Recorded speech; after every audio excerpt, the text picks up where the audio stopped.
Esperar entrar ao vivo. Muito bem, já estamos lá. Ó. Bom, pessoal da Movement, meus amigos, inscritos no canal, estou aqui com grande referência da LPO, carioca e brasileiro, Eduardo Roberto. Tudo prazer estar contigo.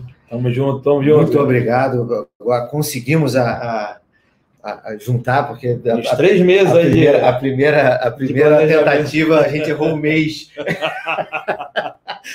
Eu achei que era janeiro e estou achando que era fevereiro. Porque a gente falou na semana, ele falou, não, porque na terça, no dia 19, batia assim, ó. Eu falei, caraca, não, pô, perfeito, para mim tá ótimo, aí já anotei. Enfim, Dudu, muito obrigado mais uma vez Tamo junto, meu irmão. Por se dispor aí para estar aqui com a gente. Sei que tu está em competição, tá com um monte de atleta aqui no Rio, tirou um tempinho para a gente bater um papo sobre LPO. E aí eu queria primeiro te pedir para você falar um pouquinho de você para o pessoal e falar como é que foi a tua história da LPO aí, como é que foi o... Quer dizer, a história que não acaba, né? Sua história parece que ela já... a história que começou, mas que vai para frente. Estão mandando ainda, né? Estão mandando. Primeiro, agradecimento aqui, pessoal, aqui, meu amigo Pedro, que é um cara que eu admiro aí há muitos anos já. Foi um dos pioneiros aí na área do CrossFit lá na Barra da Tijuca, né? No Rio, propriamente dito, né? A Inox foi uma das primeiras boxes, assim, que juntou duas coisas que eu admiro muito, né? Fazer um trabalho de qualidade claro, com corpo técnico também, né? De altíssimo nível. Todos os meninos que hoje são da Inox, trabalham com a Inox. Praticamente todo mundo formou lá com... Estudaram levantamento, assim... Estudaram também com meu amigo Felipe Venturino, que é da ginástica, até um cara que eu sugiro para ter esse bate-papo. Verdade. Excelente, formador de vários caras aí também. Já tá feito o convite aqui, então. Vai ser um papo também muito bacana, que o Felipe também é filósofo, né? E aí vai ser um papo bacana demais. E, cara, uma coisa que eu acho muito bacana, essas possibilidades de a gente conversar sobre levantamento de peso, né? Mais que o Brasil sempre foi um país meio complicado, teve sempre um paradigma em relação ao levantamento de peso, né? Primeiro confunde levantamento de peso com fisiculturismo, né? Começa daí. A gente já tem uma coisa cultural que é muito ruim, né? Como a gente foi um país que recebeu um tipo de colonização, a gente associa muito o cara que levanta peso com uma pessoa pobre, humilde, né? Nosso dicionário traduz a ideia de peso em fardo, né? Não é medida, né? Não é medida de massa, é fardo. Verdade, então, quem carrega peso, carrega fardo. Enquanto que... o trabalhador braçal. O braçal. Então, outras culturas europeias, né? A própria americana, eles valorizam muito essa coisa do atleta, né? Ao buscar o limite físico, né? Quando as pessoas falam assim, o cara é um atleta de força, né? As pessoas paravam para admirar, né? Séculos e séculos, os caras sempre foram considerados como heróis, né? Verdade. E a gente tem esses paradigmas no Brasil. E, bom, a minha história começa assim, quando eu fiz educação física, na verdade, eu era jogador de polo aquático, né? Joguei um tempo no Botafogo, e joguei no Vasco, joguei na universidade, na época também. E eu me lembro bem... Que doideira. Que eu vi na natação, mas da natação fui parar no polo aquático. E do polo aquático, aquela coisa de se envolver com esporte, né? Na faculdade a gente entra pensando uma coisa... Sempre assim. Né? Caraca, acaba indo para outro lado. E eu fui militar antes de ir para a faculdade, e o que acontece? Na época que eu era militar, eu fui atleta de pentatlo militar. Pentatlo paraquedista, né? Porque eu era paraquedista. E aí, saí do pentatlo, fui para o civil e fui para o triatlon. Caraca, já andou, hein? Já andei. E no triatlon, fiz meio Ironman, fiz o Ironman 2 vezes. Só que o Ironman, por ser uma prova de endurance, ela realmente magoa bastante o atleta, se você não tiver tempo e condições. Eu trabalho com alguns atletas que fazem tal, rapaz, é dureza. Cara, realmente é duro, porque você acumula muito volume, né? Então, tipo assim, ainda mais quando você é professor de educação física, aquele motivado que gosta, apaixonado pelo esporte, você se interessa em fazer e vai lá, mete a cara e faz. mas não tinha as melhores condições, tempo, né? Tempo que eu acho que é o principal. E aí eu fui acumulando algumas lesões, e numa delas, dentro do triatlo, eu machuquei bem. Eu tive uma espondilolistese e uma espondilose, né? Eu deslizei uma vértebra sobre a outra e fissurei o processo transverso da vértebra. Condenado a nunca mais fazer nada, né? Exatamente. E aí, pô, eu triste pra caramba, cara. Eu falei assim, cara, eu me lembro que estava no meio da faculdade e pensei, cara, estou fazendo educação física, gosto de atividade, sempre gostei de esporte, foi minha vida toda atleta. Não é possível que eu não vou achar alguma coisa que eu consiga fazer para melhorar, né, a minha parte física. E aí comecei a estudar treinamento de força. Porque eu falei, não, então eu tenho que fortalecer. A minha mente voltou assim, para o fortalecimento. Então eu comecei a estudar tudo que era de fortalecimento. Pô, pegava aqueles manuais propedêuticos da coluna, de Hoppenfeld, Magui.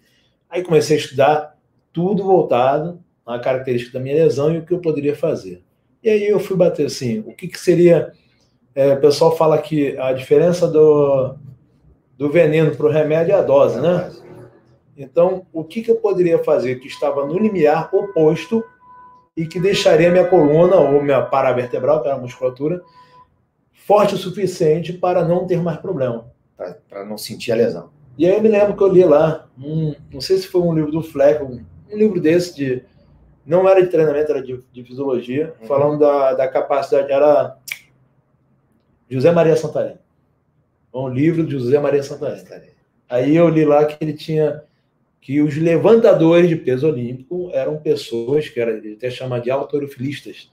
Eram pessoas que tinham maior condição física muscular, por composição e automaticamente fortalecimento. Eu falei, pô, então eu vou começar a estudar isso. Isso aí, né? Em 97. E aí eu comecei a estudar tudo que era treinamento de força. Eu comecei a comprar livro. Aí na época não tinha muita coisa, a gente não tinha muito acesso à internet. A internet era aquela coisa de escada, né? E aí eu comprei quase todas as fitas de VHS que eu me lembro na época que tinha acesso a alguma coisa sobre levantamento. Aí eu comecei a estudar escola colombiana, russa, cubana, americana. Então eu comecei a estudar.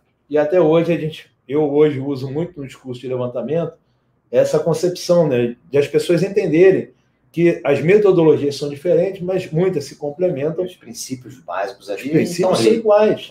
As pessoas falam assim, o segredo da escola. Não tem segredo. Não existe segredo. O segredo é que não tem segredo. Todo mundo faz tudo. Aí você tem um atleta que se identifica mais com uma coisa, vai lá naquilo, né? E aí, beleza, em 99, eu já achava até que entendia de levantamento. Passei 2 anos estudando, me formei em 99, e aí treinava com o equipamento que eu tinha na época, que não eram equipamentos muito apropriados, né? As anilhas eram de ferro, então aquele peso caía no chão, tu ficava surdo, né? Mas tudo bem, fui conduzindo. Exatamente. E em 2002, eu estava como coordenador treininho de um curso de pós-graduação chamado Academia Escola, do professor Ney Pereira. Meia fera. Que eu cheguei em 2007, eu virei coordenador geral desse curso, né? Onde fui coordenador geral durante alguns anos, assumi a responsabilidade por muitas matérias, né? Específico de fisiologia, treinamento e tal, posturologia, também que era do professor Sandro da Mata. E aí eu me lembro bem que em 2002 saiu uma nota no classificado. Precisa-se de atleta de levantamento de peso olímpico para compor o quadro da seleção brasileira. Falei, pô, tá aí. Meu nome. Fui lá, era para se apresentar no Clube Santa Luzia. Né? Lá inclusive é onde tem a competição, né? Lá a competição? Na verdade, essa competição que vai ter amanhã, né, essa é a Copa Santa Luzia. Eu fui campeão da primeira edição. Ó. Né? Então a gente tem um vínculo Mas afetivo. Lá a Copa ainda ou não, vai ser agora a Copa vai ser aqui no APCF, né? Mas a competição, a primeira... Leva o nome da primeira. E na verdade não era nem era no clube do lado, no Boqueirão. No clube do lado, Copa Santa... Clube Santa Luzia é aquele que é do lado do aterro, lá no Flamengo, do lado do aeroporto. Não? A sala é praticamente medieval, né? Tem aquelas marombas na entrada. Eu fui lá num evento de remo. Eu fui lá no evento de powerlifting. Bem característico. Da galera do Luiz Alier, do Denilson da Costa. Denilson veio aqui também, fez um... acho que eu fui lá bem raiz. Fui lá ver um desse. É bem raiz, tipo assim, é quase uma caverna, mais grade, a janela tem mais grade.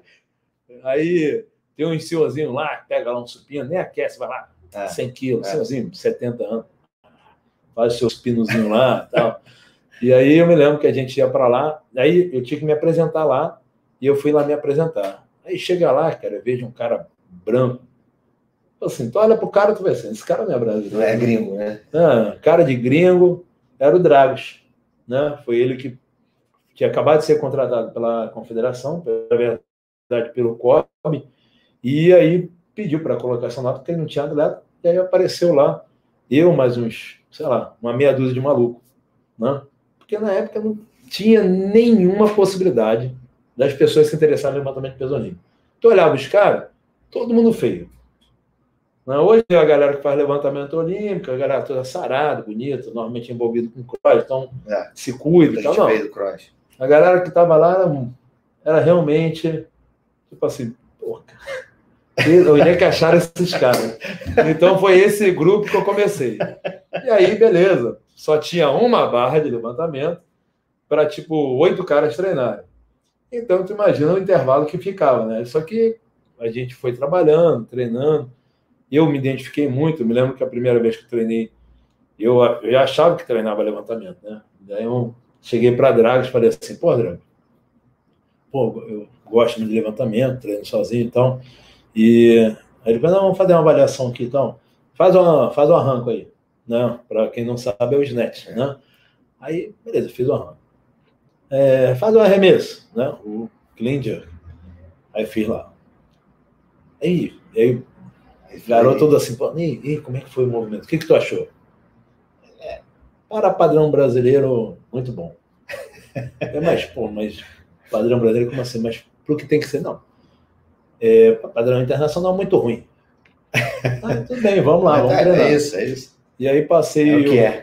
passei um ano treinando, e aí eu competi na Copa Santa Luzia, esse campeonato que vai ser amanhã, e na Copa Santa Luzia tinham lá os atletas que não eram, na verdade, nessa época, 2002, não estava tendo mais campeonato brasileiro. Não tinha campeonato brasileiro, não tinha campeonato estadual no Rio, acho que é mais de 20 anos. O último atleta mesmo de levantamento olímpico foi Nelsinho de Carvalho. Nelsinho, grande amigo. Grande levantador, campeão sul-americano, pan-americano. Ele, Edmilson Dantas, depois deles, tipo assim, pulou uma janela, um gap aí, né, de 15, 20 anos, e aí começou essa geração. E aí a gente começou a treinar e tal. Eu ganhei a Copa Santa Luzia, que era na época, era tipo um único campeonato. Então era estadual e nacional. Não tinha outra competição. Na minha categoria tinham 3 caras.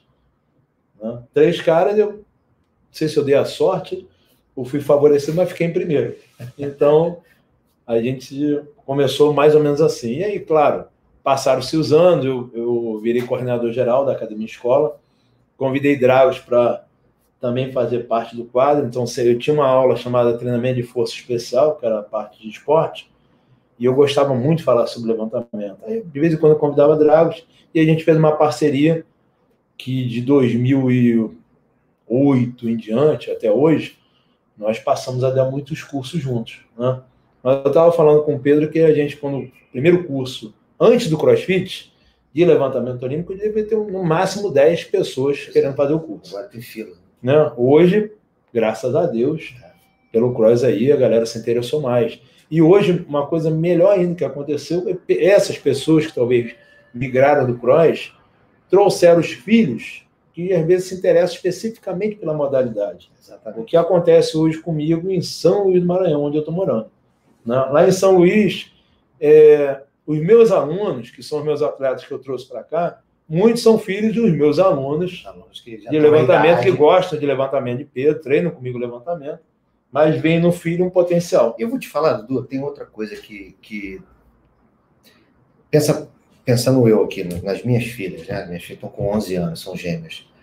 E eu não faço... Cara, que benção. É uma benção, cara. Eu não faço pressão nenhuma nelas.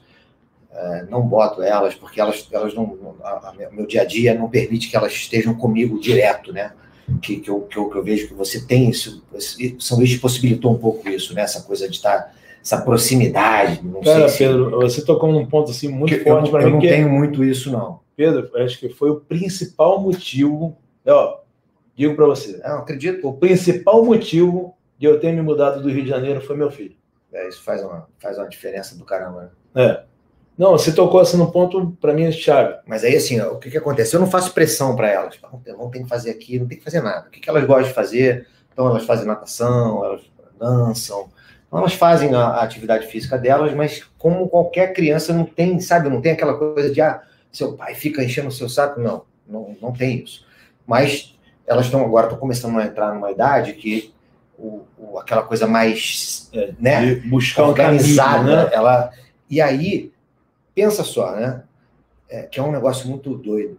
Os caras botam os filhos, em geral, nas academias, onde não tem disciplina, não tem... O cara chega na hora que ele quer, ele sai na hora que ele quer.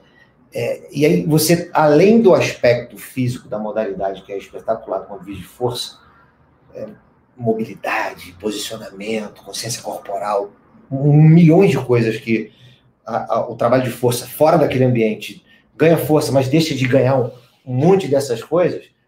E hoje em dia ainda não tem tanta procura. Eu acho que ainda vai dar uma explosão. Eu ainda tenho na minha cabeça que a gente ainda vai ter uma explosão. Quando as pessoas começarem a perceber de, cara, não bota teu filho para ir para fazer social na academia, bota ele para treinar. Tem a social também lá. Lá também tem a social. Tem. Entendeu? Mas tem o treino de uma maneira diferenciada. Tem mesmo. Eu acredito o seguinte, eu ainda acho que, incrível que pareça, embora a gente está discutindo isso, né, é um programa até voltado para o conhecimento do público de uma forma geral, mas ainda cabe muito profissional, porque a mão de obra especializada para trabalhar também com as crianças ainda falta muito. Sim. Eu, particularmente, eu sou da opinião do seguinte, tenho a mesma filosofia do Pedro, nunca cobrei meu filho disso, né?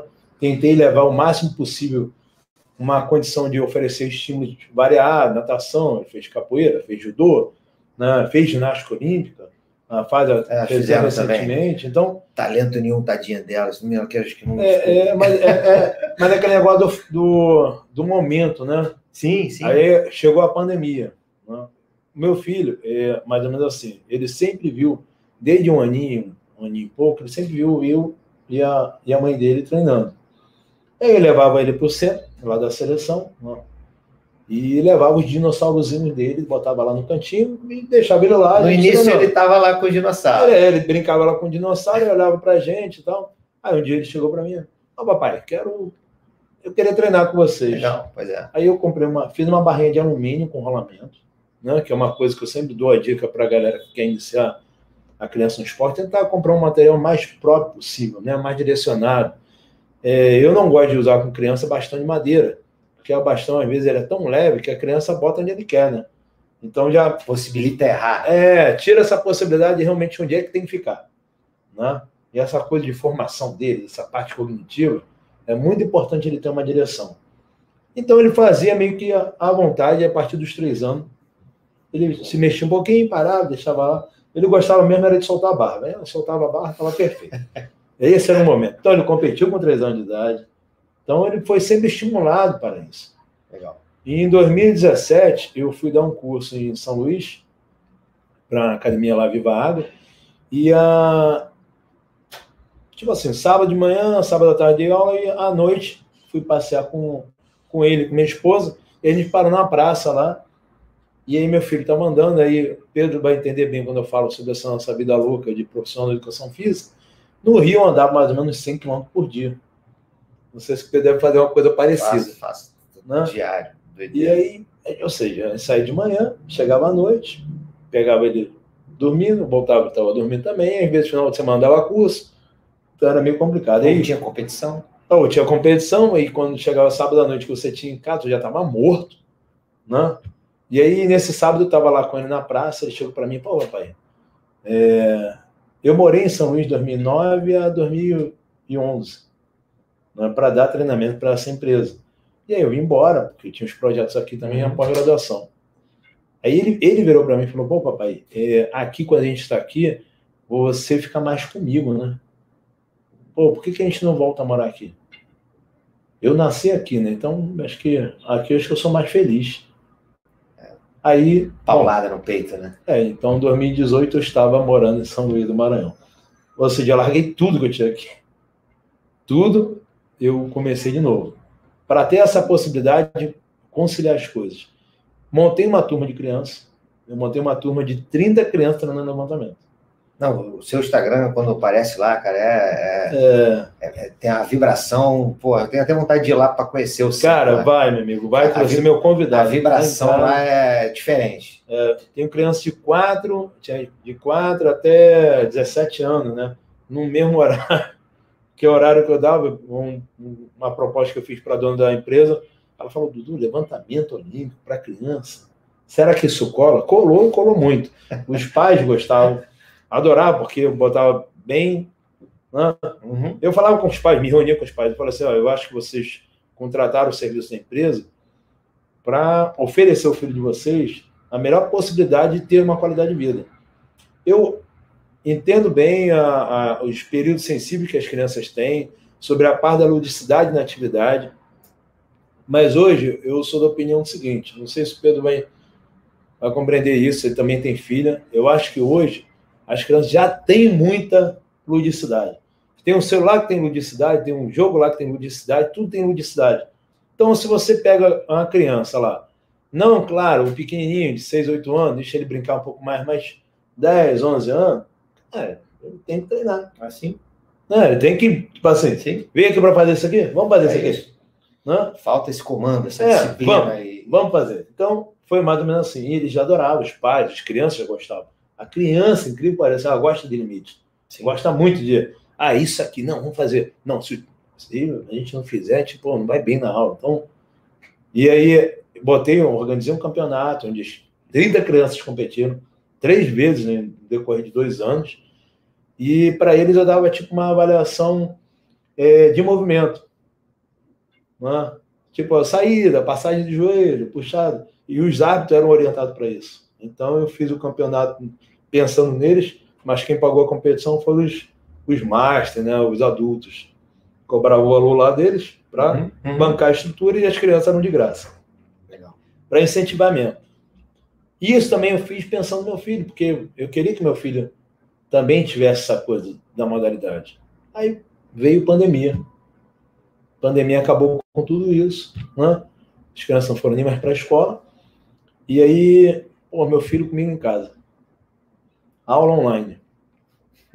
A gente totalmente despreparado para acompanhar uma criança na aula online. A gente veio na época que celular não existia. Então, imagina ter que acompanhar a criança pela aula online. Deu ruim. Aí, aquela coisa, eu falei, amor, é o seguinte, e a gente sempre tem uma rotina, eu e minha esposa, treinamento à tarde, um horário que eu separei. Quando eu fui para São Luís, eu pensei assim, o horário da tarde é o nosso horário. Não vou botar nada, aluno, tem nada, turma, aula nenhuma, é o nosso horário. E aí eu fiz um grupo de crianças, adolescentes, começaram a treinar com a gente, e eu falei, amor, vamos botar João para treinar com a gente agora. Então, propriamente dito, eu posso dizer que meu filho, embora competiu os 3, ele começou a treinar no meio da pandemia para cá.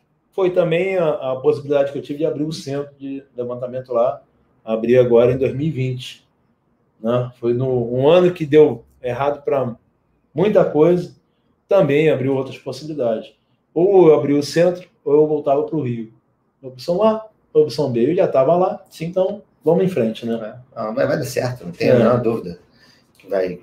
Eu sou suspeito para falar de levantamento, assim, porque eu hoje um dos arrependimentos é não ter aprendido esse troço antes, sabe? Eu fui começar, não tinha começar acesso, a ver, fui começar a aprender e praticar, já velho, com 35 anos, já cheio de restrição de mobilidade. E olha que ainda se mexe bem, né, Pedro? Já vi vários vídeos lá, tu postando, se mexe bem. Mas, assim, é aquilo, você vai... porque é aquela coisa de, meu irmão, aquele gostar que eu brinco. Hoje eu fico, às vezes, mais tempo fazendo auxiliares do que treinando. Então, eu chego aqui, segurar, né? 40 minutos, melhora a posição aqui e tal, estabilidade, meia hora, paulada no treino, acabou. E por quê? Porque se eu fizer 1 hora de treino, eu aguento fazer. Só que no segundo dia já era. Porque eu não tenho tempo para recuperar, não tenho a idade mais, não tenho mais a velocidade de recuperação. Mas é engraçado que você está falando uma coisa, e é até uma coisa que a gente tem que falar para a galera que está vendo a gente. O Pedro já faz isso porque também é um professor muito experiente, já dá aula à universidade há muitos anos, foi professor da minha esposa. Verdade. Na universidade. E é uma das coisas que eu falo que quando você junta conhecimento e aquela coisa de entendimento físico, você também cria alguns parâmetros, embora não esteja escrito. Todos os livros que falam sobre levantamento, treinamento, periodização, eles foram baseados em crianças e adolescentes. Não foram baseados na galera acima dos 30. Essa foi uma condição diferenciada que o CrossFit trouxe. Pessoas acima de 30 anos treinando uma movimentação de força que requer uma mobilidade, né? E que você não tem a condição. E aí você vê um interesse e você começa a ter que entender sobre os fatores limitantes, tempo de recuperação, condição articular. Eu, por exemplo, eu vim do polo aquático, então meu ombro não é uma coisa boa. Tenho artrose nos 2 ombros. Eu mudei minha pegada para poder acomodar. Para conseguir acomodar e não sentir dor, né? E isso é uma coisa que você tem que avaliar periodicamente. Eu abri uma turma lá para Master, né? Então, todos da minha turma têm acima de 30 anos. Todos. Eu tenho uns de 50 e pouco, de 40 e pouco, alguns de 30 e pouco. Cara, no início, eu até pensei em dar um treino de 1h30. Mas é exatamente isso que o Pedro está falando. Não dá para dar 1h30. Porque o treino de levantamento, assim, você vai falar assim, eu vou treinar em 1 hora. Pô, até treina. Mas, tipo assim, fica faltando algumas coisas. Só se tu fizer arranco, arremesso, puxada, um agachamento, o terra acabou. Tipo assim, passa de 1 hora. Né? Não, e é engraçado porque eu acabava que sempre fiz muito 1 ou 2 movimentos, né, do LPO e complementava com o resto que tinha que fazer do OD, de CrossFit, tal. Então, acabava ficando assim. E as épocas que eu falei, não, eu vou fazer levantamento durante um tempo, planilhar, então vai ter lá 3 sessões semanais que eu não vou fazer OD, não vou fazer nada. Nem que eu quisesse fazer. Aí você começa a perceber. Tem energia, não dá. É muito desgastante. Muita gente me pergunta isso, né? Pô, Du, por que tu não compete no CrossFit? Cara, eu não tenho condição. Não tem energia, é muito desgastante. Não tenho, eu treino hoje, eu ainda consigo treinar ali 2 horas, porque eu faço a planilha e sigo o treino ali. Os meninos estão comigo também. Mas essas 2 horas é aquilo, né? Tem essa meia hora de que não adianta que vai estar lá, e passa, rola. Você vai se mexer mobiliza, e tal. É isso. Eu treino 5 vezes, mas é o que eu falo. Eu organizei todo o meu dia para isso. Aqui no Rio, eu nunca consegui treinar mais do que 3 vezes. E, tipo assim, para eu treinar 3 vezes, eu tinha que deixar de almoçar. A gente já está discutindo, tipo, gestão logística, né? Pois é. E aí, o que eu vejo lá, hoje, tipo assim, você tem a necessidade hoje de fazer um bom trabalho de liberação, um bom trabalho de mobilidade, para quem tem uma boa condição, fazer o pessoal chama de recovery, né? Ter um fisioterapeuta contigo sempre. Isso nunca foi a condição dos atletas normais. O atleta, Comitê Olímpico, né? Ministério do Esporte, como tinha Ministério do Esporte, não dava todas essas condições. Mas você pegava a criança ou o adolescente e conseguia desenvolver lá e botava dentro do treino lá para fazer a parte de fortalecimento. Sim. O próprio treinador prescrevia. Mas é complicado, porque realmente o cara precisa. E outra, quando você é adolescente, que os livros se baseiam, você tem, tipo assim, tu come qualquer coisa, tu consegue perder peso. Hoje em dia, se eu beber água, acho que engorda, cara. E aí você se mantém dentro da categoria. Aquela acorda, olha no espelho, pô, tô bem. Aí tomou um copo d'água, já era. E, pô, aí tu vai fazer categoria. Cara, como é que tu vai trabalhar? Eu falo que a vida ela tem que ser baseada em 3T. Né? O cara tem que trabalhar, treinar e transar. Esses 3 têm o equilíbrio. Tem que estar equilibrado. O cara, tipo assim, fala para mim, Dudu, eu tô trabalhando muito. Pô, então não tá treinando, não tá transando. O cara fala que tá... Alguma coisa aí tá... Entendeu? Fala que tá treinando muito. Não tá trabalhando, não tá transando. Tô transando muito. Não tá treinando, não tá trabalhando. Então, tem que equilibrar. Tipo assim, herói é o que o cara que fala para mim assim, não, Dudu, eu transo bem, pô, tenho minha vida tranquila e consigo treinar, pô. É lenda. É lenda. O cara é lenda. Então, o adolescente tem problema com isso? Não tem, não trabalha. Transar, às vezes, é sozinho mesmo. Então, cara, sobra para ele tempo demais para treinar. É isso aí. Vamos treinar, né, cara? Vamos fazer o quê? No outro dia, não dorme, no outro dia tá novo. Se eu perder uma noite de sono, meu amigo, no outro dia, nem conta comigo para nada. Acho que eu esqueço até meu nome. Isso mudou muito para você lá, assim, o tempo de sono? Porque o meu maior problema é esse. Eu vou dormir tarde, e porque eu tento, às vezes, dormir mais cedo, aí acordo no meio da noite, sabe? Aquela coisa de muitos anos dormindo tarde e acordo sempre, né? Acordo 5 horas da manhã. Então, vou dormir meia-noite e acordo às 5. Só que durante muitos anos eu fiz isso porque a gente tem aquele buraco da tarde, e nesse buraco da tarde eu sempre tirava 1 hora, 1h30 de cochilo. Só que a vida foi passando, as obrigações foram aumentando, eu não tenho mais. Raro, essa hora agora é rara. Só que eu não consegui voltar à rotina de dormir 7, 8 horas por noite. Cara, me faz falta pra caramba. Na pandemia eu melhorei, porque recuperou, né? Eu dormi. Recuperou. Impressionante. É uma das coisas que eu falo, que eu sempre... Bom, meu pai era militar, eu fui militar, então eu sempre tive o hábito de acordar cedo. Né? Realmente, só que esse negócio das funções do trabalho vai te empurrando cada vez mais para tarde. E em 2017 para 2018, quando eu decidi ir para São Luís, cara, eu decidi fazer uma revisão, coisas que eu assim, nunca fiz na minha vida. Vou fazer aqui um check-up, uma avaliação com um nutricionista, um nutrólogo. Aí o nutrólogo, um menino até do Confirmo Doc, pediu, pô, Dudu, faz uma checagem aí, como é que tá, testosterona e tal. Cara, amigo, eu me descobri que eu tava pré-diabético. Eu pensei, cara, como é que é possível estar pré-diabético? Eu não como doce. Treino pra caramba. Porra, treino. Sempre fui atleta. Como eu vou estar pré-diabético? Nem eu acreditei. Falei, cara, é alguma coisa errada. E aí fui bater nesse negócio do sono. Eu dormi em média 4 horas, 4 horas e meia. Para você acordar, tomar um café, sair tranquilo, tomar um banho e sair. Aí o que aconteceu? Quando eu me mudei, eu já passei a dormir tipo 7 horas, meu amigo. De cara. Praticamente o dobro.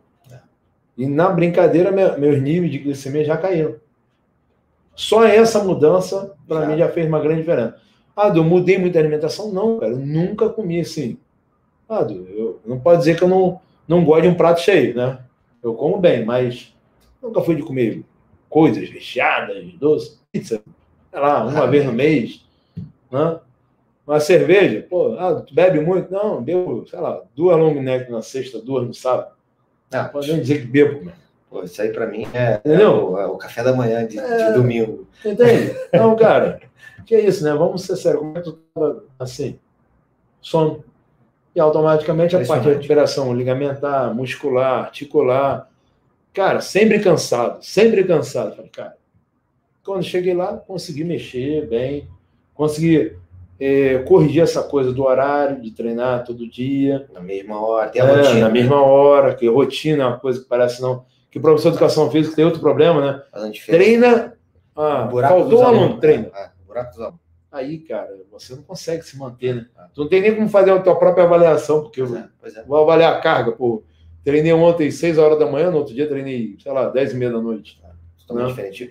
Hoje, eu tô conseguindo ter uma certa rotina, eu não consigo todo dia mesmo horário, mas terça, quinta eu treino exatamente no mesmo horário e segunda, quarta e sexta também.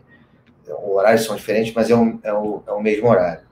E esse horário é aquele horário que tu não pode botar nada, né? Tu não pode fazer, porque se tu botar ali, cara, é o teu horário, é o que você fala pro teu aluno fazer. E o que eu faço. É o teu plano de saúde, né? O que eu é o real plano de saúde. Exatamente. O que eu faço ainda é assim, um aluno desmarcou. Quando eu estou muito morto, eu vou pro carro, cara, e durmo. Apago no carro. Hoje aconteceu isso. Vou lá e deu uma delegada.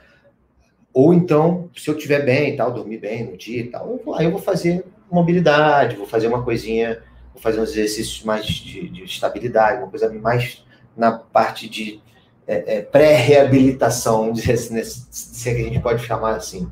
Mas aí eu tento fazer isso porque eu sei que não vai me demandar a energia que um treino de força, de levantamento, ou qualquer um que seja, vai demandar, né? Porque qualquer treino que você faça sério, eu falei com o bodybuilder, com o powerlifter aqui, com o Léo do Kettlebell, cara, com o Vina do CrossFit, dos esportes de força, né? Que é a série. Cara, todo mundo não tem parada. É óbvio que você vai ter uma modalidade que puxa mais para cá, outra puxa mais para lá, mas, cara, se não tiver aquela dedicação e se não te demandar muito realmente, tu não vai treinar. Uma coisa que eu tento hoje colocar para os meninos, né, quem são os organizadores das principais competições, eu organizo um campeonato lá em São Luís, né, tem esse do Rio, tem os meninos lá do Sul, né, da Federação do Rio Grande do Sul. Eu tento falar com os meninos o seguinte, hoje a gente está carente de gente no esporte, muito carente, né? Tem pouquíssimos atletas federados hoje no país. Se tiver 100, te digo que é muito. Caramba, Dudu. Federado, se tiver 100, te digo que é muito. Mas vamos lá. Mas eu acho que eu vejo assim, eu tento organizar, e sempre organizo lá em São Luís, o campeonato Master. Então eu tenho a competição das crianças, tenho o campeonato dos adultos, o sênior, né? E o Master. Para quê? Exatamente na condição que você está falando. E aí a gente tem um incentivo. Tipo assim, eu vou fazer 45 daqui a 2 semanas.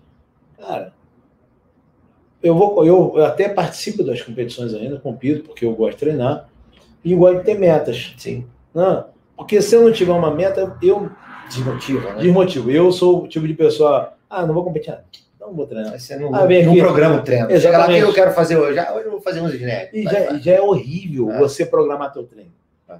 O meu sonho de consumo é ter dinheiro, contratar Pedro para ser meu personal. Pelo amor de Deus. Para chegar e falar assim, Dudu, faz isso. Pô, perfeito, eu vou fazer isso aqui que tá falando. Só não tem que pensar, não tem que montar nada. Pô, tipo assim, para mim é o luxo. O luxo seria esse. E eu falo isso para o menino. Cara, você já montar teu treino é uma coisa ruim. Fazer o teu treino é uma coisa... Você montar para os outros, orientar o outro, cobrar o cara, é uma coisa, mas, pô, você tem... É complicado, né? Tem que ter muita vontade. Aí tu já não tem uma competição, aí, beleza, o cara não se anima. E aí, esse cara, tipo assim, se eu não tivesse envolvido com o esporte, não fosse treinador, e participasse das competições, eu queria que meu filho sentisse aquilo. E por isso que hoje, o que me favoreceu na educação do meu filho, ele está comigo porque ele vê qual é a necessidade de ter uma disciplina, ter uma rotina, ter uma meta. E meu filho hoje, eu trouxe mais para o levantamento, meu filho é aquele garoto normal de 10 anos, não tem foco. É aquele que você acha que o nome dele é João, mas tu chama ele de João, tu acha que é Joaquim, José, Manuel, menos João, porque ele nunca te atende na primeira. Entendeu? E aí eu falo isso com ele, pô, e aí o levantamento é aquele esporte que canaliza a atenção, e o pai, o master, quando está lá, ele percebe isso. Eu tive todos os meus alunos de crianças foram provenientes a isso. E eu falo isso para mim, cara, você quer fomentar o mercado das crianças? Leva os pais. Porque o pai vai entender o que é, porque os pais têm os paradigmas no levantamento, não vai deixar meu filho não. Primeira coisa que as pessoas me perguntam, não, vai ficar não. Cara, se... Fala, normalmente quando alguém faz isso, faz o seguinte, manda ele bota ele para fazer basquete também, que aí pronto, aí não vai ficar na média. Cara, aí ele vai ficar pequenininho num, ele vai crescer no outro, tá tudo certo. Então se ele jogar basquete, ele vai ter 2 metros? Faz levantamento, não. Faz de... Não, mas é exatamente isso. Não faz sentido, né? Então o cara começa a entender que o levantamento, é uma coisa tão gradual, tão tranquila. Um garoto de, 30 quilos, ele nunca vai começar com 30 quilos. Entendeu? Diferente, por exemplo, do judô, que ele vai competir com outro garoto de 30 quilos. E o garoto vai fazer força. Então não é só 30 quilos, é 30 quilos mais a resistência. Uhum. Então é uma desproporção de entendimento que peso pode ser equilibrado, calculado, diminuído, mas o corpo de outra pessoa não tem. Ah, tu vai cortar um braço para lutar com um cara sem braço, entendeu? Não tem como. Então você não tem como graduar tanto. Vai ter que coisas que você vai ter que lidar logo com o teu peso corporal de cara. Então o levantamento é progressivo. E outra, essa noção de conta, matemática, de entendimento, focalizar, aquela coisa de se antenar com aquilo que você está fazendo, isso foi o que, na minha opinião, mais contribuiu para eu ver da importância do levantamento, por exemplo, do meu filho. Entendeu? Meu filho, ele dispersa assim uma facilidade enorme. Mas quando ele vai fazer levantamento, ele se conecta com aquilo. Nem que seja pequenas frações de segundo. Mas como o levantamento é pouca repetição, tá ótimo. Né? Não é uma coisa que vai ficar repetido. Né? Então, isso contribui muito. E outra, para a galera que está ouvindo a gente, organiza um campeonato master. Você vai ver que isso vai ajudar muito a criar esse conceito. Eu achei que tivesse uma quantidade maior de federado. Acho que tem muita gente que do cross acaba dando uma escapulidazinha e volta, mas não é federado, né? Não é um cara que é da modalidade, né? Ele vai lá para dar uma beliscada, vai se divertir, mas não é o... Porque é aquele negócio da modalidade específica, né? Especializado. Gui Malheiros treinou com a gente. Malheiros eu conheci ele quando ele tinha 11, 12 anos. Né? Com 12, 13 anos, o moleque já fazia... Ring Muscle Up ao contrário, né? Treinou lá com meu amigo Henrique, Marquinhos, da Cavaleiros. Os meninos fizeram um curso com a gente e eles pediram uma vez eu para ir lá para ver o espaço que eles estavam separando, que era uma quadra de futsal. E nessa quadra a gente deu uma olhada. Eu falei, cara, pô, aqui dá para fazer um boxe. E aí foi exatamente o lugar onde eles fizeram a Cavaleiros, né? E aí o Malheiros, desde pequeno, eu falei, cara, bota esse moleque para fazer levantamento. E ele era de basquete na época. As mulheres começaram a treinar e tal, seguiram a característica de periodização de levantador, por isso que ele sobe uma carga boa, né? Porque ele é especializado. Outro dia, acho que tem uns 3 meses, o Malheiro mandou uma mensagem falando, pô, Dudu, se eu treinar, será que eu ainda consigo na Olimpíada? Por exemplo, a de Tóquio, né? Japão. Falei, Malheiro, não teria condição. Tipo assim, para Tóquio não teria condição. Porque não sei qual é o peso que o Malheiro está. Porque você vê assim, os caras que vão para a Olimpíada, eles já estão naquele processo efetivamente uns 3, 4 anos, já sendo selecionados, pontuando nos campeonatos principais. Né? Não dá para você chegar 1 ano, 2 anos e participar da competição. Fora que o Malheiro ele faz um esporte que demanda muita energia em muitas modalidades, que é o CrossFit. Né? E aí o cara, só para ter uma ideia de característica de peso corporal e peso levantado, vamos dizer que o Maria deve estar com uns 90 quilos. Vou chutar aqui, 90. Na categoria acima de 90, que vai até 96, porque a 89 na Olimpíada não tem. Vai até 81, mundial, 89 não tem. Mundial tem, Pan-Americano, Sul-Americano tem 89. Brasileiro, estadual 89. Aí não tem na Olimpíada. Reduziram por causa de negócio de doping, então. Mas aí, categoria 96. A gente tem, Túlio Gregório. Começa ou arranca os net com 160. Peso de abertura. Peso de abertura. Aí tem Serafim, 160. Josué, 150. Então, o terceiro lugar já começa com 20 kg a mais. Entendeu? Então, já arremesso, 200. Se não se dedicar full time para aquilo ali. Eu falo para ele, eu falava isso para ele, como falo até hoje, cara, eu digo que você parar, tipo assim, um tempo ainda hábil para isso. Se você treinar, com certeza tem condição, porque ele tem muitas habilidades, inclusive para o levantamento. O que tu faz com a galera em geral de condicionamento, assim, com os atletas? Chega a fazer alguma coisa, não digo nem aeróbio, mas em geral, você deixa, eu falo para os atletas mesmo, a preparação, você chega a incluir alguma coisa para base ou o próprio trabalho que é feito de 1 hora, 2, porque eu, quando treino, cara, eu fico... Não, botou para cima de 3 repetições, se tiver um treino que tiver muitas séries de 5, eu vou ficar com frequência elevada do início ao fim. Então, assim, mas ainda assim, você ainda chega a fazer alguma outra coisa com essa galera ou não? No levantamento, a característica dos períodos é muito importante, né? Por exemplo, os meninos vão competir agora, então eles vão voltar para o período de base. A gente divide basicamente em 3 blocos. Base, intermediário e competitivo, né? Aí o intermediário pode ter 1, 2 divisões, o competitivo normalmente só tem uma, e a base, às vezes, a gente estende se for no início do ano, como eles fizeram. Cara, mas a base, uma base bem feita, que não é agora que eu vou repetir, porque já fizeram uma base no início do ano, então eu vou fazer uma base agora mais curtinha. Tipo uma base de transição. É, uma base de transição. Então a base, cara, são 1000 repetições por semana. Um microciclo, né? Cara, se você for dividir lá arranco, arremesso, puxada, agachamento e terra, num dia, vai dar mais ou menos aí no amor, vamos dizer assim, 50 repetições só de agachamento. Então, na base, a gente bota 70% das séries, das repetições, a gente bota para a parte de força, que é puxada, agachamento e terra. Vai transicionando. E 30% deixa para arranco e arremesso.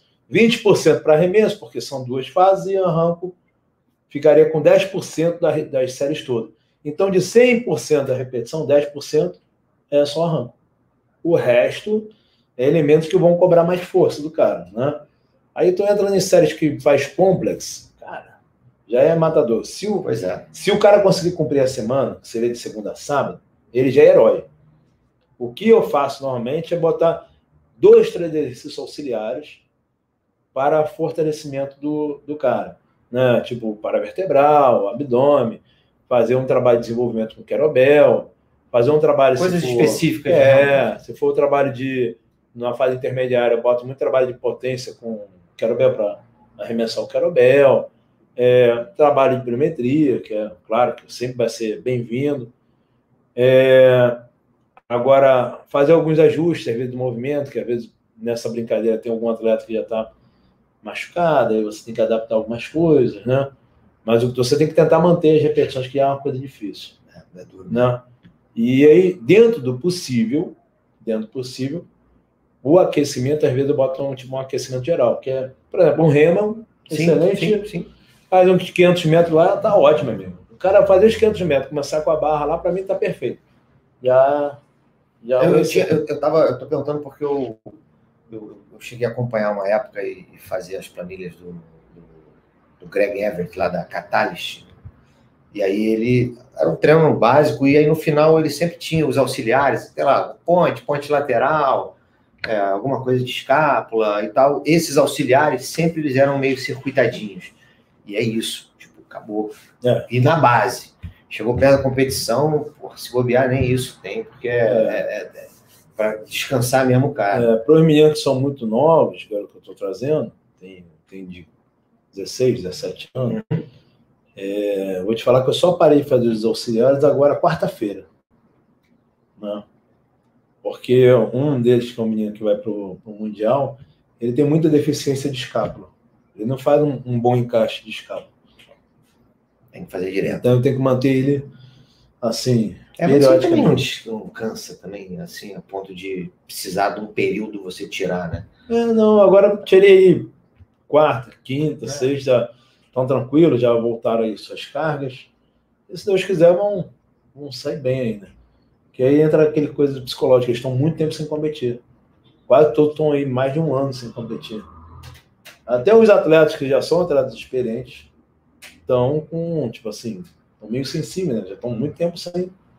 Qual que é a tua visão do tipo do papel da força e o papel da técnica nessa brincadeira? Porque é meio assim, tem uma galera que acha que é um pouco mais na força, tem uma galera que acha difícil dissociar, né? Mas, enfim, eu acho ideia sobre isso. Eu acho que a técnica sempre vai prevalecer. Eu tive atletas muito fortes, mas não chegaram na página 2. Entendeu? Porque a gente tem um ditado no levantamento, né? Forte, burro, burro. Cara muito forte, ele acha que não precisa mais fazer nada, não precisa nem pensar. Entendeu? Manda o cara calcular o peso que ele na barra, ele não sabe, ele levanta de qualquer jeito. Tem 100, né? 120, 40. Mas uma hora, quando precisa usar um pouco mais da cabeça, ele não tem. Né? E realmente tem hora que você vai estar um pouco mais cansado. Eu digo sempre que o dia mais importante para treinar é o dia que tu está cansado. Dormi mal, estou gripado. Esse dia tu tem que treinar. Se tu treina naquele dia, o dia que tá bem, tá bem. Tá bem, é lucro, né? Festa. Então, eu acho que a parte técnica faz muita diferença. Agora, claro, por exemplo, Caio, eu comecei a treinar só com a barra. Mas ele pegou a barra, fez um movimento. Falei, cara, faz um arranque em força ali. Ele fez muito rápido, mas cara, tem uma escoliose cervical, tem uma compensação com rotação torácica, uma escápula mais alta, a cabecinha encostava para o lado. Cara, tu olhava a barra, entendeu? É todo torto. Falei, cara, uma coisa é certa, a barra é simétrica, né? Então, se a gente convive muito com aquele ser, a gente busca uma simetria de algum jeito, né? Há uma compensação equilíbrio. Incrível que pareça, é o que aconteceu com ele. Hoje ele tem 8,1, arrancou 120. Fez 2 de 120 e arremessou 150. Tem 18 anos, né? Tem 2 anos de treino. Caramba. E começou só com a barra. Mas ele tinha velocidade. Desde o primeiro dia ele tinha velocidade. Né? Tem outros atletas que são muito fortes. Tem uma menina que eu trouxe, que já é mais velha, né? Já é tipo casada e tal. Pô, agacha 2 de 180 Costa. Caraca. Porra, é muito forte. Né? Jaque, que é, pô, para a terceira Olimpíada, não se aventura a ficar agachando 180 Costa assim, não. Ela fala. Tu tocou num ponto aí que é a velocidade, que é uma parada que parece que esquece, né? E eu tenho lido, eu comprei um livro de um cara que foi campeão master agora mundial do americano, chamado Will Fleming.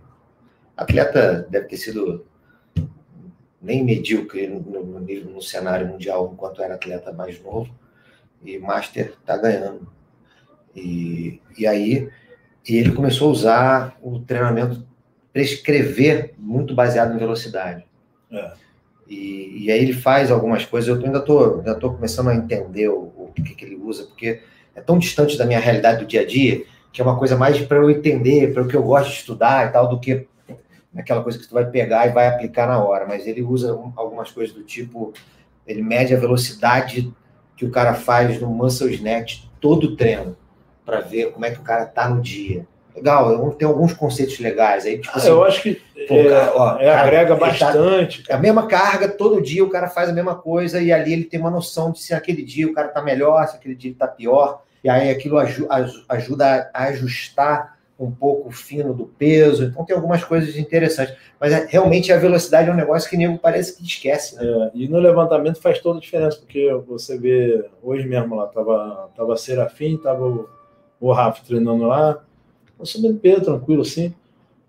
Tu vê um cara que é um atleta já veterano, já experiente, já participou de mundial e tal. Cara, peguei os meninos que estão começando agora, olha o aquecimento dele.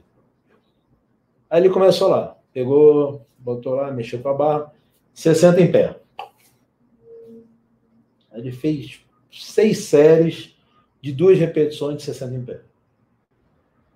Aí de 60, ele foi para 90. Tipo assim, 90 foi para 110, 130, 140. Né? Para uma. A mesmo padrão de velocidade. Então, o que ele faz com 60, ele faz com 140. E isso é uma coisa que vocês tentam explicar, até para o teu atleta é difícil ele entender.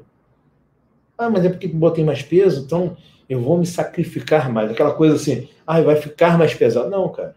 Vai ficar mais pesado se tu mudar teu movimento. Aí vai ficar pesado mesmo. E quando ele chegar também vai te amassar da melhor forma. Né?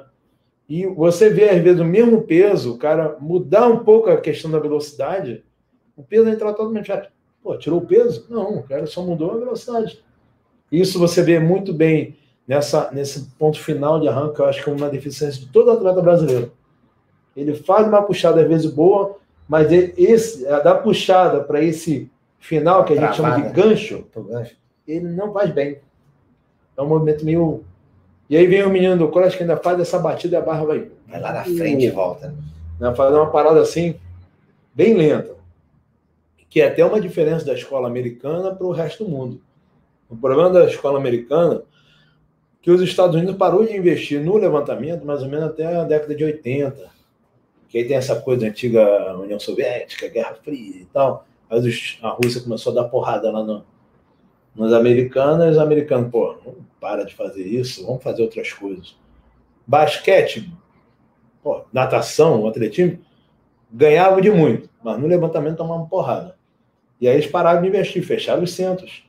Em 2016, quando a equipe de levantamento americana veio para cá, já veio com uma formação um pouquinho diferente, por causa do CrossFit. Começou a entrar dinheiro e a americana é aquela coisa, tem dinheiro, tem jogo, não tem dinheiro, vão sair fora. E aí eles começaram a ver um campo interessante. Tanto é que começaram a organizar campeonatos de Master, campeonato com 5 plataformas, que eu nunca vi na minha vida, campeonato de levantamento com 5 plataformas, o pau cantando o dia todo. A gente nem tem condição de organizar isso.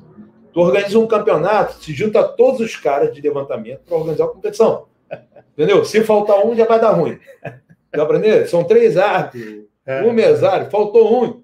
Tipo assim, Drago não vai poder estar nessa competição. E, cara, meu irmão, e agora? Quem vai fazer a função do Drago? O nego já começa a se coçar.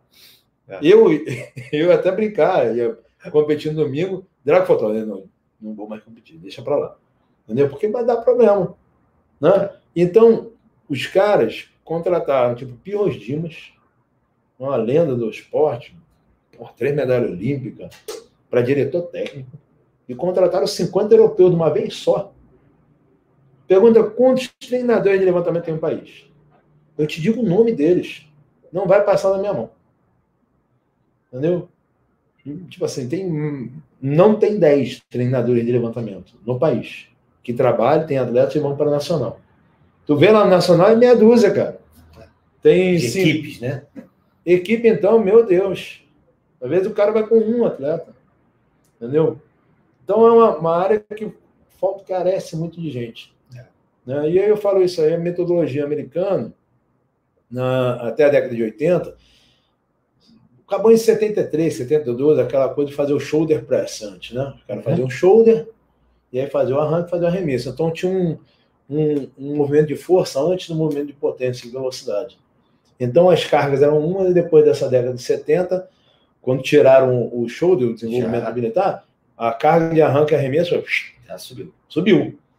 E isso aconteceu para todos os atletas daquela época.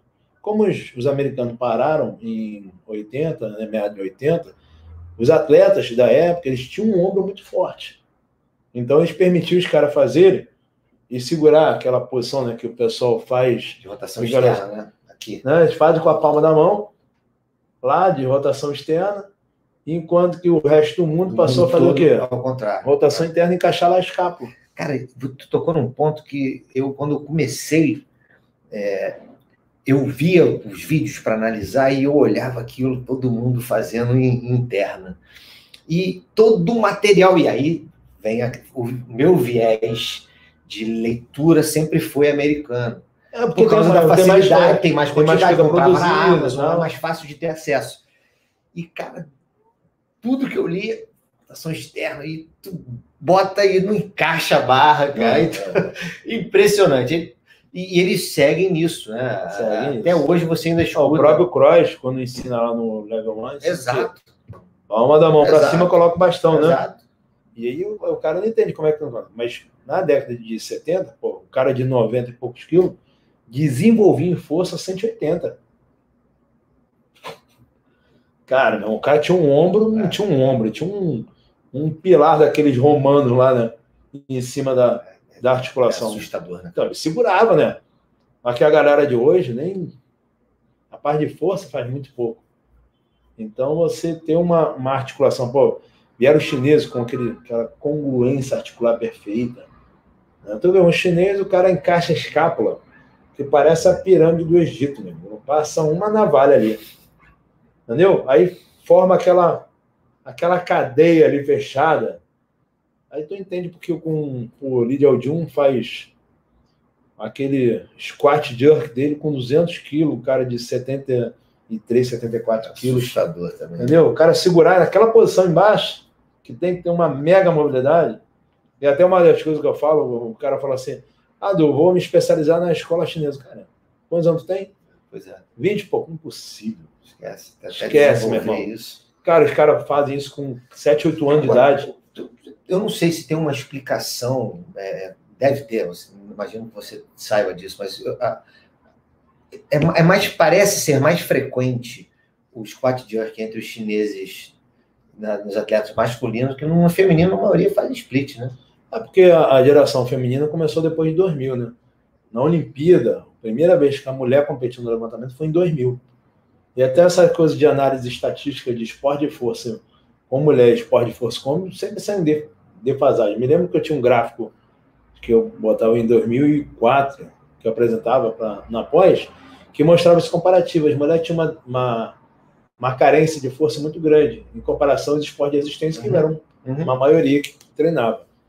E agora você não vê bem isso, né? Você vê, pô, meninas que começaram em 2000, subindo cargas, assim, razoavelmente boas. Não, é incrível, mas assim, eu pelo menos, eu tenho ficado esses dias aí, nos últimos meses, eu tenho parado muito no YouTube, boto lá e fico procurando aquela qualidade de uma televisão grandona lá em casa, fica vendo aquele movimento, é bonito pra caramba ali.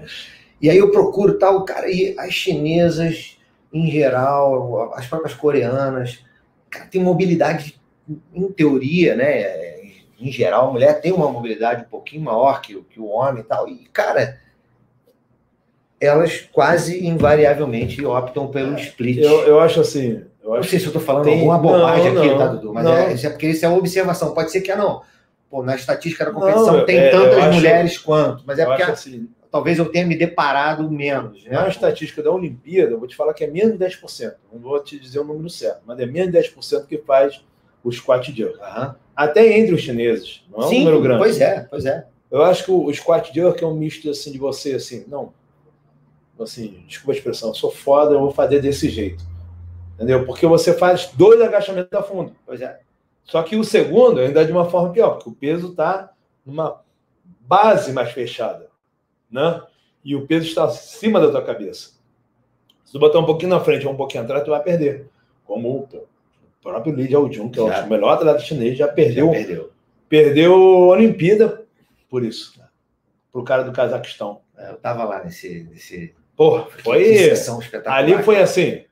Cara, quem não entendeu que o split ainda é melhor do que o squat jump, deveria assistir essa prova. Então, o que eu falo com os meninos? Quando você tem que fazer 2 agachamentos a fundo, carga alta, é complicado.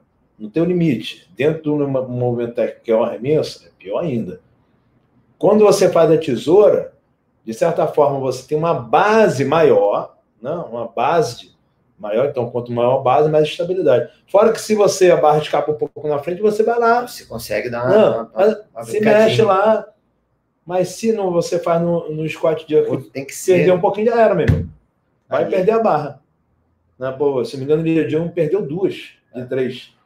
Arremessou uma, graças a Deus, mas ficou em segundo, porque o outro conseguiu botar 12 ou 13 quilos a mais. Pois é, também foi um salto surreal, né?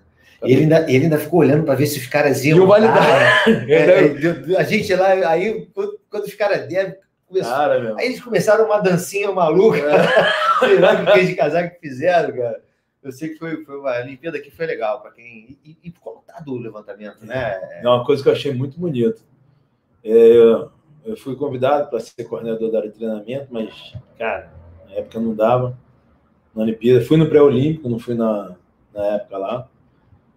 E essas coisas também, né, de Olimpíada, do esporte, ele demanda um tempo. Só que, cara, todo mundo que estava lá estava por amor.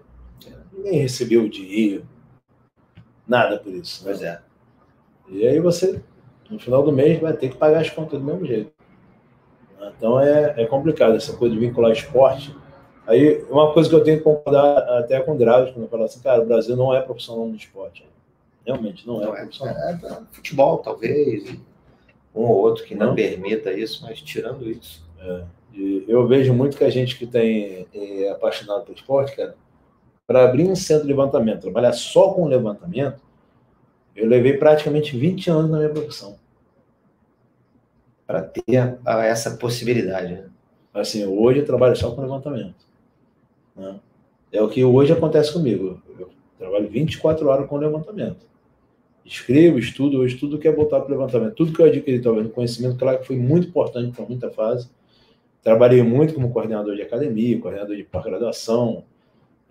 Dei muita aula para vários grupos, né? De grupo especial, diabético, obeso, hipertenso, que eu acho que me agregou muito no meu currículo, até para eu trabalhar com os alunos que eu tenho hoje. Sem dúvida. Né? Limites articulares que eu pego, até mesmo porque você não tem base de estudo para trabalhar com as pessoas, não vou dizer assim, acima dos 30, não vou nem dizer acima dos 20. Já é complicado, você não tem assim, vou estudar um livro de treinamento, levantamento de peso olímpico para o cara acima de 30. Não tem. Não tem essa base. A própria metodologia chinesa, que é uma metodologia muito tradicional, ela já também se baseava na metodologia japonesa, que as pessoas acham que aquela coisa de sair com a base muito fechada vem da chinesa, não. Em 1950, tinha um japonês chamado a basezinha fechadinha. Inclusive, a neta dele se não me engano, está nessa próxima Olimpíada. Tá na Olimpíada. Então, é aquela coisa, né? De você fazer o teu currículo, ter uma base para você saber qual é a direção que você vai seguir. Levantamento realmente é um esporte muito difícil, né? Segundo mais difícil na hierarquia da dificuldade, perde lá só para o salto com vara. Imagina que o salto com vara é essa coisa muito louca. Não imagino o que deve ser fazer o salto com vara. Olha aquela coisa de você contar as passadas, entrar no lugar certo com aquela vara, se puxar, depois de empurrar e fazer aquela outra. E até me perdi, cara. Não sei nem onde é que eu ia me achar. Só que o levantamento é aquela coisa de você fazer muito, em pouco tempo e em uma distância tão curta, né? E é um esporte que usa muito essa parte cognitiva, né? O que me motivou a fazer essa abordagem, falar dos esportes de força, é que as pessoas caíram no treinamento de força no mundo, em geral, no Brasil também, e eu vivi isso muito nas academias, na época, né, bombando, época de 2000, aí começou a sair matéria que o treinamento de força é bom para isso, bom para aquilo. E eu fui fazer o mestrado em treinamento de força exatamente por causa dessas coisas que tudo era força, força, força, mas o pessoal caiu para o modelo de força de saúde e qualidade de vida. E parece que aquilo que é o que deveria ser o suprassumo do negócio, ele ainda, para muita gente, apesar do CrossFit ter diminuído, e aí isso foi diminuindo para as outras modalidades, parece que ainda é algo meio que muito distante do cara, e não é. Não. Você pode pegar lá qualquer um e botar para fazer essas atividades com as adaptações que essas pessoas vão precisar, eventualmente ela não vai fazer um arranco técnico nunca, mas ela vai poder fazer em pé, vai poder fazer em potência, né? Não sei como é que chama. Você chama em pé. Arranca em pé ou de potência. O em pé é o power. Ou muscle em força. Em força. Squat ou técnico. Então, assim, é só você ajustar e adaptar que você consegue botar essas pessoas para fazer. Cara, mas você vai precisar fazer isso. Eu te digo muito, todos os meus alunos de personal treinam levantamento. Treinam levantamento. Eu tive aluno de 90 anos. Treino levantamento. Entendeu? Alguns cuidados básicos, né? Por exemplo, incrível que pareça, o cara que tem artrose, por exemplo, no ombro, às vezes o arranque ele consegue fazer bem. O arremesso, a segunda fase, que é complicadinho. Né? Que a pressão lá no número é maior e tal, aí o cara já tem um acrômio mais ganchoso, aí tem pensamento sobre essas coisas, né? Que já começa a limitar. Eu consigo fazer bem o arranque, fica tranquilo, mas dói um pouco, né? Aí isso encaixa. Aí, porra, parece horrível, desesperador. São coisas que você vai percebendo, né, cara? Sim. Você vai percebendo. Eu vejo assim.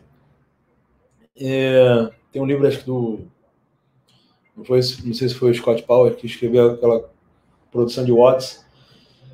Uma pessoa de tipo 100 quilos fazer um supino com 100 quilos.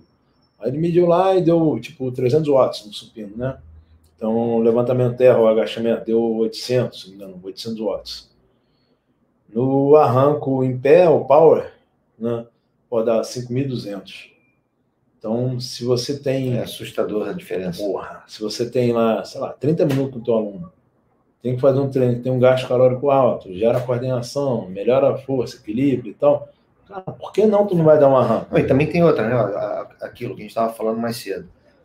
Quando você fala que vai fazer treino de levantamento, a pessoa acha que você vai chegar e vai ficar fazendo só snatch ou só... Não é. Não. Você vai ter preparação, vai ter o trabalho da mobilidade, vai ter o trabalho de posicionamento, o trabalho de core, balistabilidade. E o cara fica pronto para tudo. Né? Ele vai fazer um monte de coisa. E o cara fica pronto para tudo, qualquer coisa. Qualquer esporte de luta, né? Minha da luta, tem que fazer. Outras modalidades, o cara tem que fazer. Então, o levantamento, na verdade, eu acho que deveria ser até uma cadeira da faculdade. Né? Porque, como eu acho que muitos esportes deveriam também fazer. Sim. Não? Eu acho que... mas é exatamente esse o ponto. Assim, você tem, na faculdade, você tem a natação, você tem o atletismo. Essas atividades, elas são vistas como modalidade. A força nunca foi. A metodologia do treinamento de força, ou metodologia do treinamento muscular, eu dava essas aulas. E aí você joga tudo. É como você pegar, se o cara fosse a metodologia do treinamento aeróbico. E aí ali dentro tá corrida, triatlo, natação. Não, peraí. Exatamente. São esportes diferentes, com características diferentes, com necessidades completamente diferentes. E eu acho que as pessoas, eu consigo ver daqui para frente, o CrossFit ajudou muito nisso, as pessoas começarem a procurar os benefícios que o treinamento de força leva para elas, mas mais pela via da modalidade. Porque, inclusive, é mais gostoso. Todo mundo fala, pô, treinar é um saco, uma musculação, o cara fica lá. Cara, eu tenho certeza que qualquer aluno seu de levantamento, que é o que acontece com os meus alunos da Inox e tal, o cara fica o dia inteiro, cara, pô, Dudu, cara, quero fazer, vou fazer isso, que eu quero botar um quilo a mais. Imagina o cara pensar nisso, fazer um arroz de cabeça, hoje eu vou botar 13, não 12 quilos. Tipo, é aquela coisa da merda, né? Agora que aí eu volto a falar sobre o negócio das competições, né? O cara poder ter um campeonato ainda para participar. Olha que legal. Pois é. Pô, nos Estados Unidos agora mesmo está acontecendo a inscrição, por exemplo, do Campeonato Mundial Master, acabou. A gente até perdeu a inscrição. Segunda-feira. Segunda agora que passou, foi o último dia. Por isso que eu não vou. Pela primeira vez o campeonato é online. Cara, mas tu vê lá os caras, meu, se juntam lá. Olha que coisa divertida. Todo mundo já é pai de família e tal, já tem suas funções. Pô, tu vai lá, compete em outro país. Pô, termina, junta todo mundo lá, toma cerveja, que beleza. Pô, é aquela coisa da autorrealização. Você já cumpriu o que tinha que cumprir e tá lá. Então são objetivos diferentes. E aí é o esporte cumprindo a sua função, tanto de saúde, né, quanto social também. Né? Exatamente. A gente vai ter essa competição aí, eu tô com os meninos, então, tô com 12 crianças aqui para competir. Não, cara... são 4 dias que eu estou deixando de trabalhar, né? De certa forma, tem um retorno, mas é uma felicidade ver lá, estou vendo eles se mexerem. Eu estou com minhas meninas, por exemplo, tem uma para cada categoria praticamente. Legal. Entendeu? E aí, pô, acabou, vamos dar uma saída aí, vamos tomar um chopp, cara. Super tranquilo, junto com as meninas, Lili, com a Jaque. É uma pena que o tio Drago não vai estar presente, né?